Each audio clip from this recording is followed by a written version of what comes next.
Who's got it? Over here to the left, Bill Rabinowitz, Columbus Dispatch. At what point during the game did your thoughts already start thinking to next week? No comment. Yeah, I can't get into that. I mean, it's, I would just say, though, that our team did a great job of staying focused this week. Not easy to do for anybody, but we did. We stayed in the moment and, played well.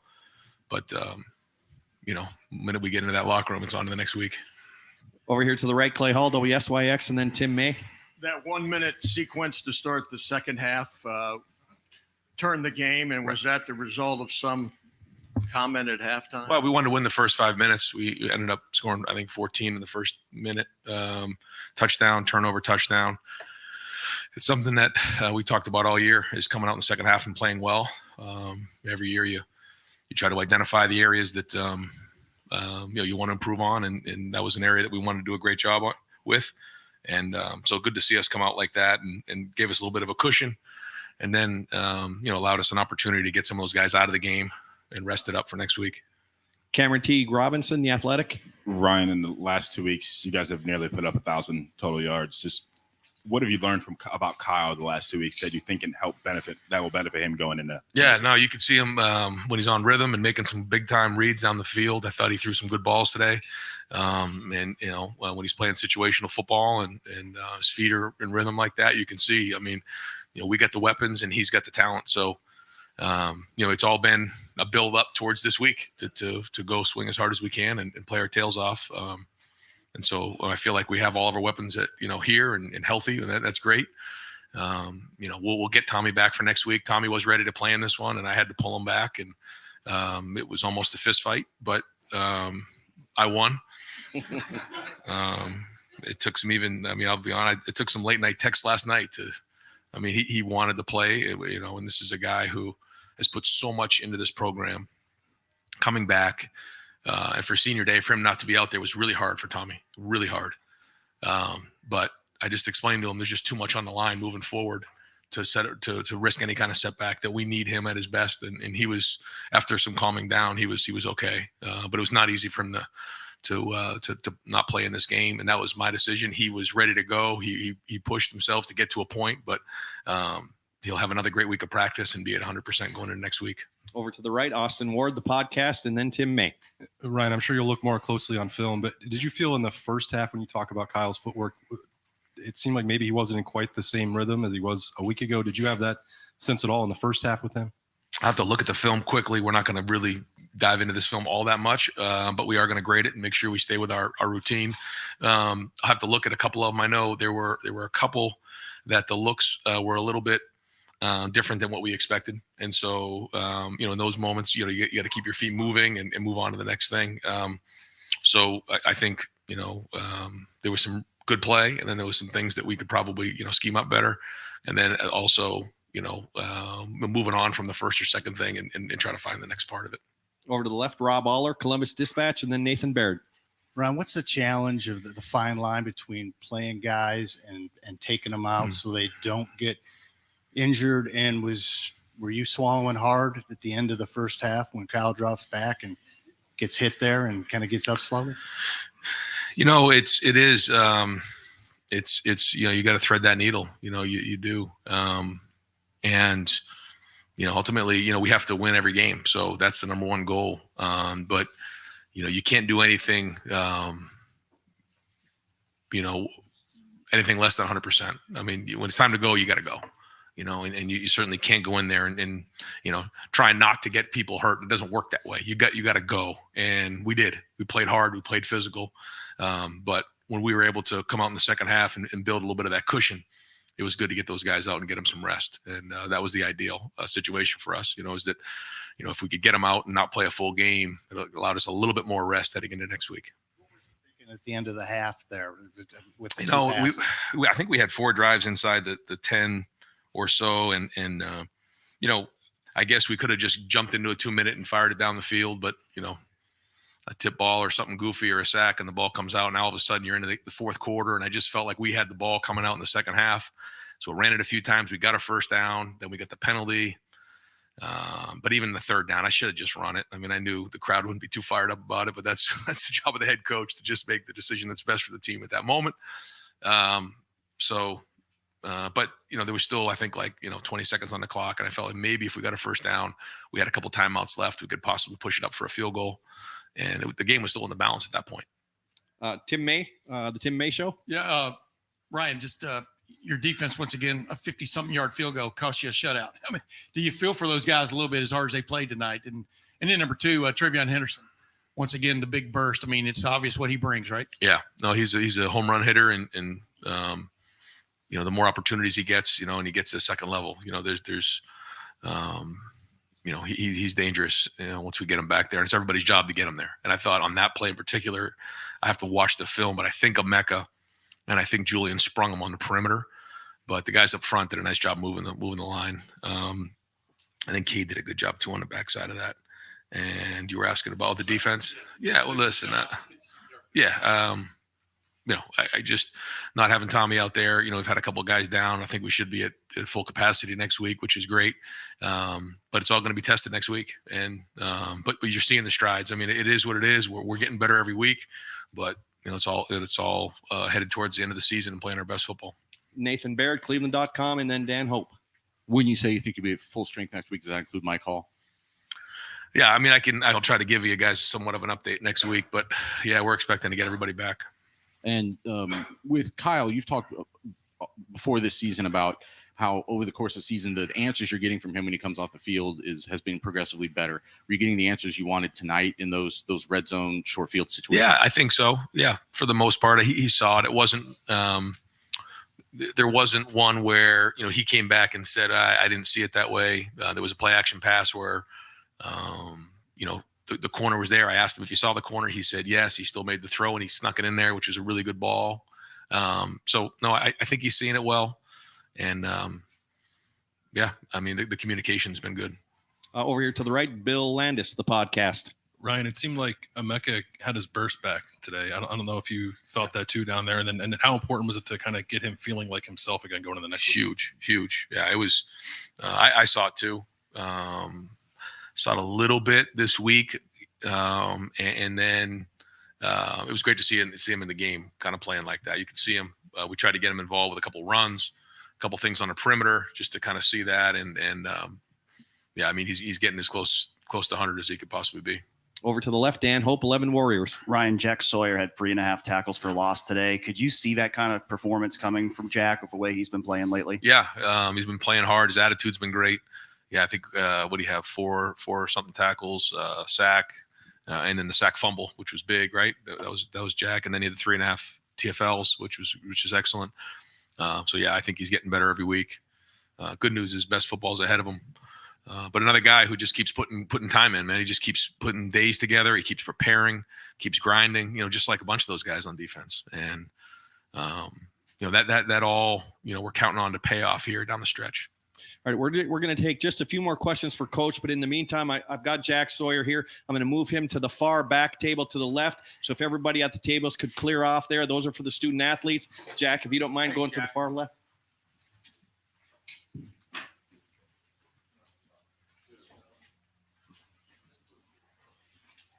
All right, well, over here to the right, Dylan Davis, Delaware Gazette.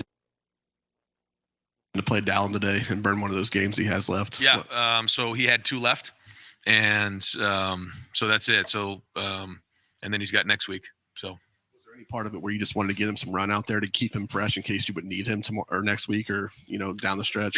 Yeah, we felt like we wanted to get him in the game a little bit because it's been he hasn't played a ton this year, and I thought, like you said, going into next week or moving forward, it'd be good to get him some carries. I don't know how many he ended up with. Yeah, 8 carries. That's pretty good. 4.2 yards a carry. Thought he ran good when he was in there. Can he play the big pass? Can he play past the Big Ten championship game? The fact that yeah, the way that it's been done in the past is that you get 4 games and then you have postseason. Yeah.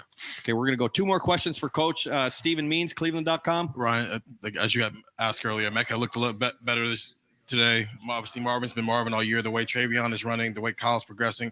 Is this offense 11 games into the season where you want it to be heading into next week? Yeah, I mean, yeah, we're here. we're here now. And is there always things we want to get better at? Absolutely. But I think you're seeing the identity that we're looking for. I think you're seeing the run, you're seeing the pass, you're seeing the explosiveness, and that's what we want. And so we're 11 games in, time to go play. Spencer Holbrook, Lettermen Row. Ryan, you talk all the time about how everything falls back on the head coach, just at everything level of the program. Next week means everything to the program. Is it easier to stay focused on the days ahead when you have the guys that you just credited staying locked in on the days ahead and not trying to get ahead of themselves? How much easier does that make it for you to stay? I think the key is to stay in the moment. You know, there'll be emotion this week. There'll be a lot of there'll be a lot this week, but there'll be noise. There'll be everything. What we have to do is we have to do a great job of preparing. We can't do anything different. We have to continue to stay with our routine and then focus on maximizing every minute of this week. And then noon on Saturday is going to come. That's not going to come any faster by us, doing something else. So we need a great week of preparation. And then, we're all in this thing together. We are. I love this team. We've been working hard to get to this point. And so we need a great week of preparation. And then we get on that bus and we head to Ann Arbor. And one final question for Coach Rob Aller, Columbus Dispatch. Yeah, I don't know your game day schedule, but did you watch any of the Maryland-Michigan game? Did you catch any of that? And what'd you think? I might have. Yeah, I might have. When you have time, you're always watching the other games, and certainly that one was on. Great. Coach, thank you very much. Okay, thanks.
from the beginning tonight, especially on first down, not letting Minnesota kind of get into what it wanted to do. How instructive or how important is that momentum in that capacity going into next week? Last question for Jack. That's a big deal. We've been, much better in our coverage and defending the explosives in the pass game. I felt like over the past few weeks, we've given up a couple things in the running game. So, it was really important for us to, make a showing in the running game to keep getting better. Over here to the right, Dylan Davis, Delaware Gazette. Jack Sawyer was all over the place today. Was this as good as you've seen Jack play since you've been here at Ohio State? Yeah, Jack's been on a great streak. He's really embraced his role. He's consistent. He understands the scheme. He knows when he can take chances. He's been really effective in the running game, which I think sometimes goes unnoticed. But he's just a guy we count on, and he's a stalwart for the defense. Okay, and this last question in the back there for Jack Sawyer, please. Over here to the left, Dan Hope, 11 Warriors. Jim, you mentioned Jack being on a great streak. Is there something maybe different you've seen from Jack in recent weeks where he's taken his game to another level? No, Jack's always been a great team guy, but I see just a steely-eyed focus. He's a nice young man, really is. But he's turned into a cold-blooded gentleman, which is what we like. Over to the right, Bill Rabinowitz, Columbus Dispatch. First of all, what do the opposing field goal kickers have against you guys? Kicking 53, 54-yard field goals. But seriously, you guys have waited, you personally especially, 52 weeks for a chance at this game again. How much anticipation is there? How much confidence is there? However you'd want to describe your feelings going into that game. We're going to digest this one, obviously look for the things that we can get better at from this game. I think that's important. And, it's a build. It's a build, and it's going to be a build starting tomorrow. And, obviously I'm sure the guys are going to be ready, and we've come to count on our defense, and it needs to remain that way. Joey Kaufman, Columbus Dispatch, and then Katie Kapusta. Second week where Spill said they make a 50-yard field goal and your chances of a shutout are spoiled. Is that something that you guys cared about, having a shutout, having a 0 on the scoreboard, the fact that it's been elusive, or do you look at the defensive performance and a lot of other things that tell the story? Yeah, I think the game, tells the story. It's obviously nice to get it if you can, but more importantly, we look at all the situations and, we break those down. So it is what it is.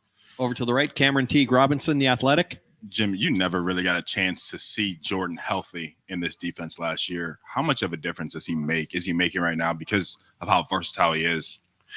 Yeah, Jordan's been just a huge plus for us, to have a cover skills corner who's also willing to mix it up in the run game. I mean, you've seen him. He's willing to get dirty. He attacks the run game. So it's really given us an added dimension. Over to the left, Katie Kapusta, Spectrum One. Jim, you talk about building up to next week. There's been so much buildup, especially on the defensive side from what happened last year. How do you think this defense compares in terms of being ready for this big game, especially considering these last couple performances? Yeah, I mean, it's all about confidence, defense.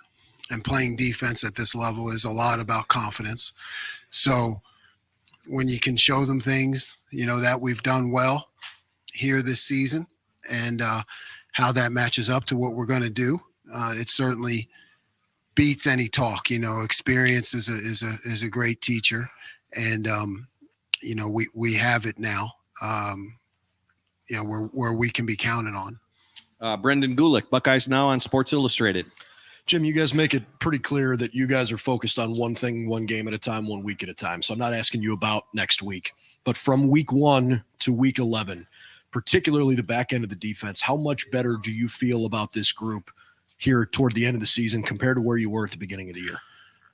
Yeah, I think we all feel better, when you're playing in the back end and getting your hands on passes and contesting routes and being in the right position and on top when you're supposed to be on top. And, you see the numbers in the explosive plays. I mean, that tells the story.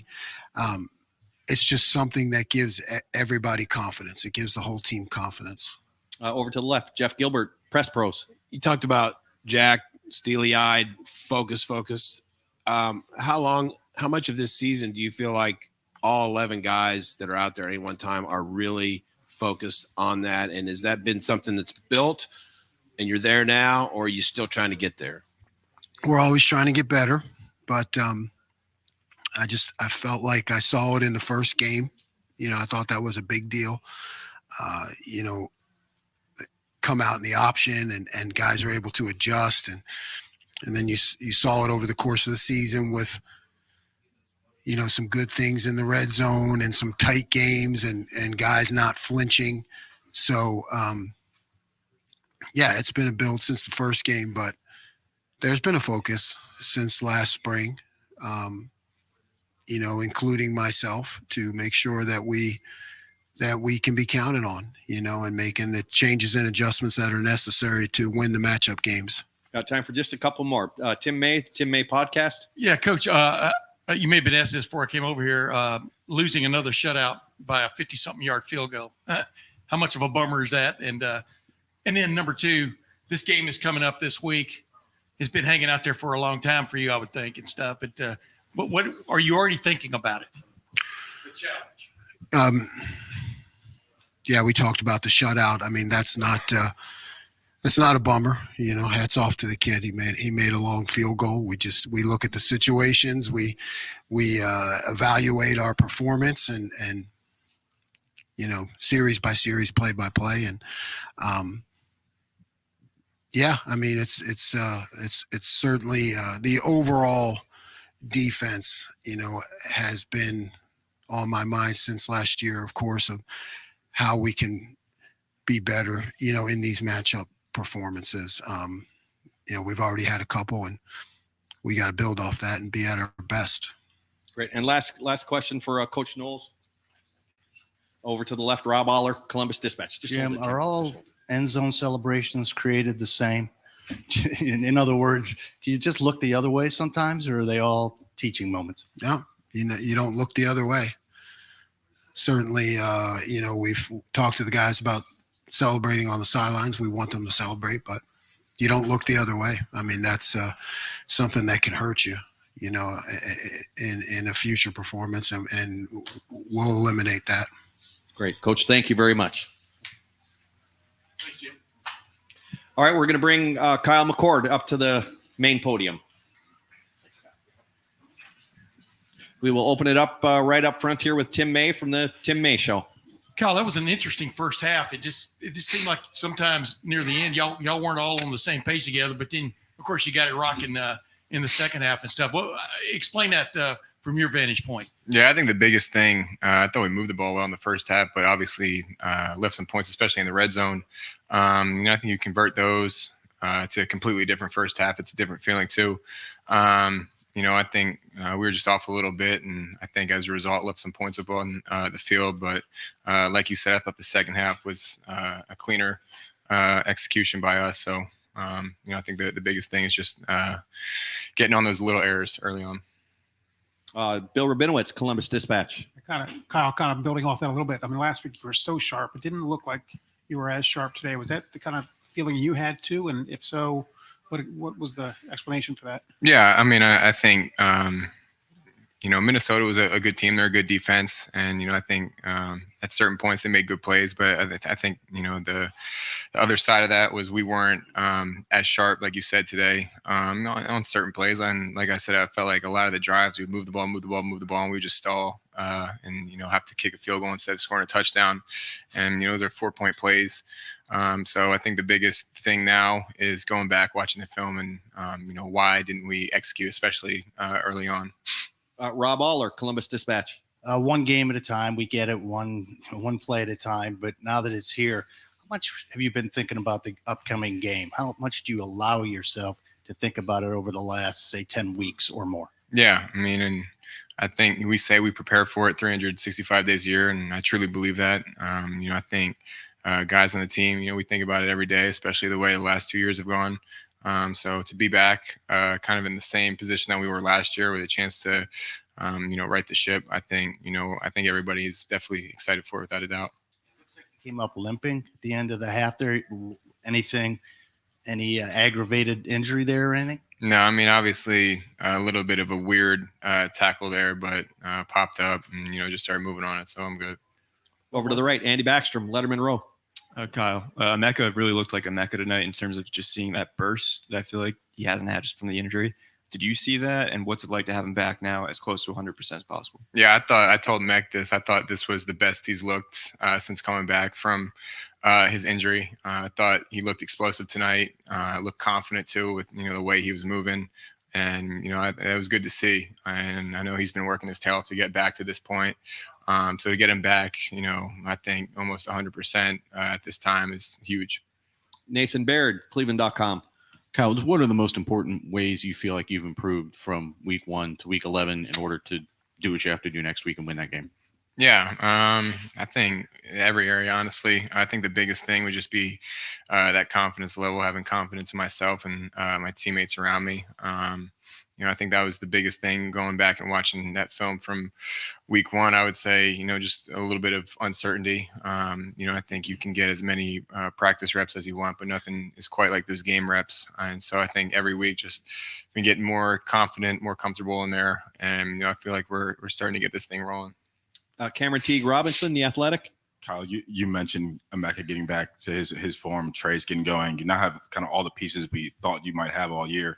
Is this offense starting to reach the potential you thought it might have in the early in the offseason? Yeah. I think this is kind of what I've been talking about all year. I feel like we've been making strides in the right direction. And especially early on in the year, I think there were times where everything was clicking and we looked really good. And I think now we're starting to be more consistent, which is big.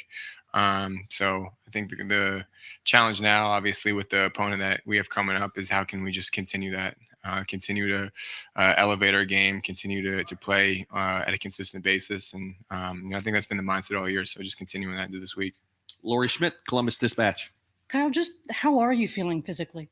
Good. Yeah, I think at this point, week 11, I don't know if there's anybody on that field that's 100%, but I think the O-line has done a really good job of keeping me upright. And, I feel good. I think the biggest thing is just, making sure that you're doing everything you can during the week to get your body to tip-top shape to go out there on Saturday. Stephen Means, Cleveland.com. Kyle, you mentioned the losses the last 2 years in the Michigan game. Your role in this rivalry is very different this year than what it's been in the last 2 years, having to just watch it from the sideline. Is there any extra excitement or motivation and basically having a chance to impact that game the way that you maybe haven't the last 2 years watching it? Yeah, 100%. I think, that's kind of been, how I felt regardless of who we played. Just getting an opportunity to play this year has been special. And I think, you take that and you can put that with a rivalry. You can't draw it up any better than that. And so to be 11-0 right now and exactly where we want to be, this is kind of the way everybody in the Woody envisioned the season going to getting this point. That's what you work for. Got time for two more. Over here to the left, Joe Nugent, WCMH. Another big game for Travion Henderson. What does he look like from your vantage point? Yeah, I think like you said, another big game from him, and we needed it. I think there were times today where they sat in a too high shell and tried to take away the pass, especially, Marvin. And when that's the case, there's going to be favorable run boxes. And I think Trey did his thing again today, which was huge. I think really springboarded the momentum in the second half with that big run and getting us going. And I mean, man, another week, and it doesn't surprise me what he does. The work he puts in is really starting to show. And final question, Spencer Holbrook, Lettermen Row. Kyle, what does it mean to get that touchdown to Cade on senior day? Yeah. I mean, that's my guy. And I don't know if there's a guy that, is a tougher dude who works as hard as he does, who does the dirty work. And so to get him that touchdown, I think that might have been his last play in the shoe. It's pretty special. So I can't really quantify what he means to this team. But, to have that moment was pretty sweet. Great. Kyle, thank you very much. Thanks. All right, folks, press box is closing. No, it is. It's going to close at 10:30 though tonight. It's late. Everybody's tired. 37-3 over a minute.